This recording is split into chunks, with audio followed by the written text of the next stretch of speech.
During my childhood, my family was like a drop of water in a vast river, never remaining in one location for long. We settled in Rhode Island when I was 8, and there we remained it until I went to college in Colorado Springs. Most of my memories are rooted in Rhode Island, but there are fragments in the attic of my brain which belong to various homes we had lived in when I was much younger. Most of these memories are unclear and pointless, chasing after another boy in the backyard of a house in North Carolina, trying to build a raft to float on the creek behind the apartment we rented in Pennsylvania, and so on. But there's one set of memories which remain as clear as glass, as though they were just made yesterday. I often wonder whether these memories are simply lucid dreams produced by the long sickness I experienced that spring, but in my heart, I know they are real.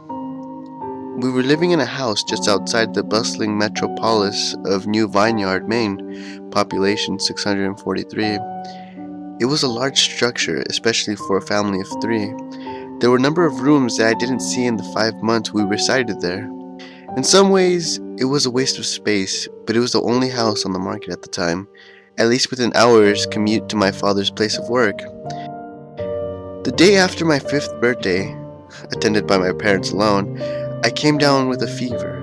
The doctor said I had mononucleosis, which meant no rough play and more fever for at least another 3 weeks.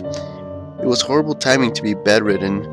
We were in the process of packing our things to move to Pennsylvania, and most of my things were already packed away in boxes, leaving my room barren. My mother bought me ginger ale and books several times a day, and these served the function of being my primary form of entertainment for the next few weeks. Boredom always loomed just around the corner, waiting to rear its ugly head and compound my misery. I don't exactly recall how I met Mr. Widemouth.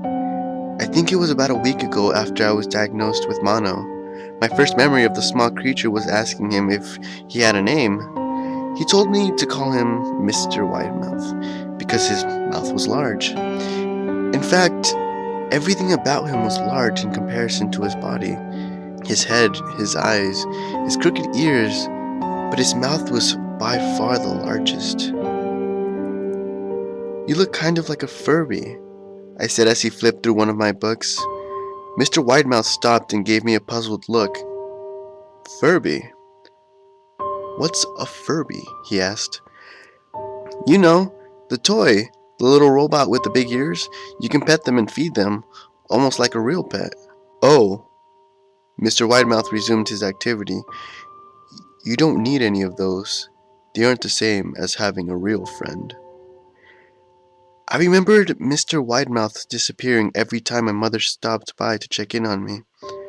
"I lay under your bed," he later explained. "I don't want your parents to see me because I'm afraid they won't let us play anymore." We didn't do much during those first few days.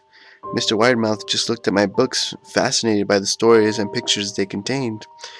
The 3rd or 4th morning after I met him, he greeted me with a large smile on his face. "I have a new game we can play," he said. "We can wait until after your mother comes to check on you, because she can't see us play it. It's a secret game."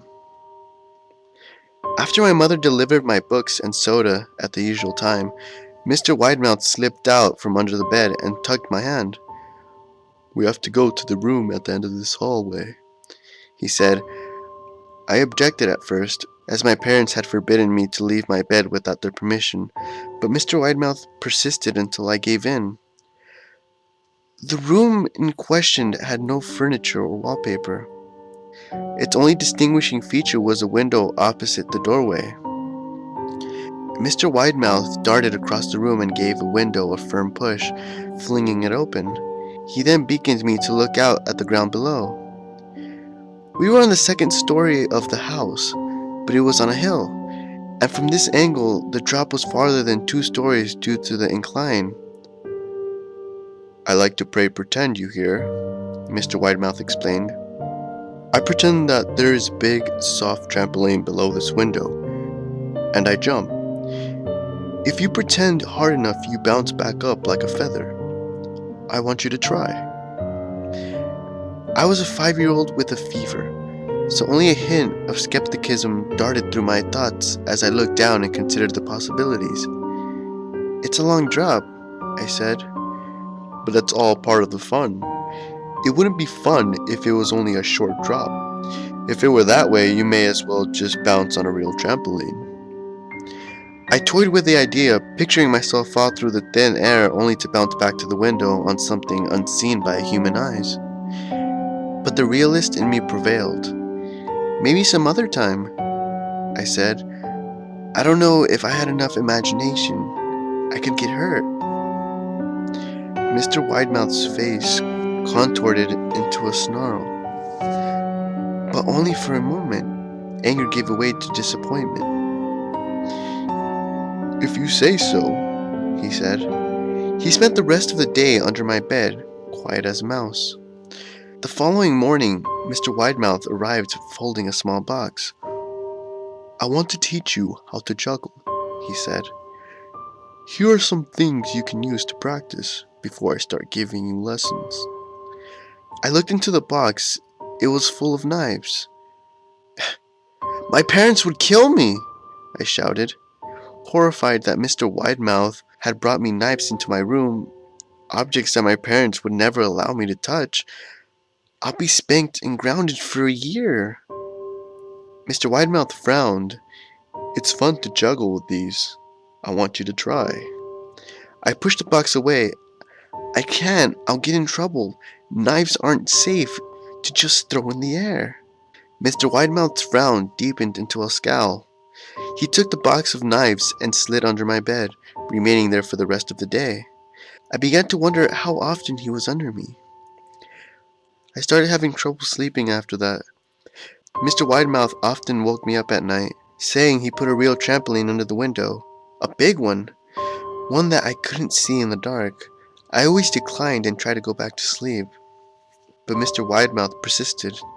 Sometimes he stayed by my side until early in the morning, encouraging me to jump. He wasn't so fun to play with anymore. My mother came to me one morning and told me I had more permission to walk around outside. She thought the fresh air could be good for me, especially after being confined in my room for so long. Ecstatic, I put on my sneakers and I trotted out to the back porch, yearning for the feeling of sun on my face. Mr. Widemouth was waiting for me.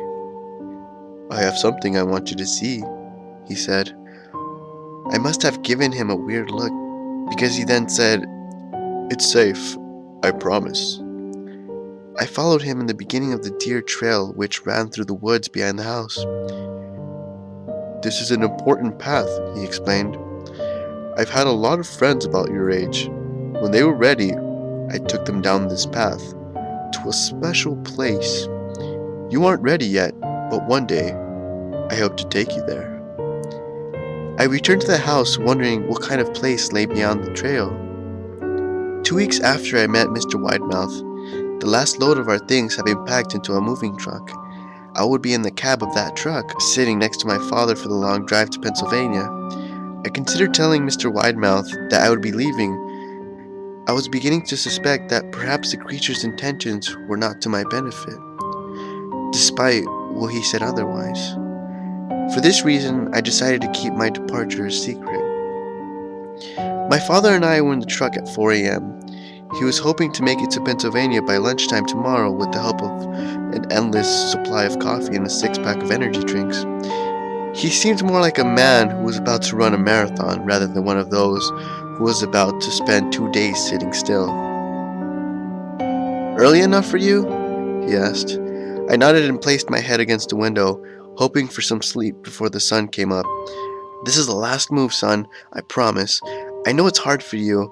As sick as you've been, once Daddy gets promoted, we can settle down and you can make friends." I opened my eyes as we backed out of the doorway. I saw Mr. Widemouth's silhouette in my bedroom window. He stood motionless until the truck was about to turn onto the main road. He gave me a pitiful little wave goodbye, steak knife in hand. I didn't wave back. Years later, I returned to New Vineyard. The piece of land our house stood upon was empty, except for the foundation, as the house burned down a few years ago after my family left. Out of curiosity, I followed the deer trail that Mr. Widemouth had shown me.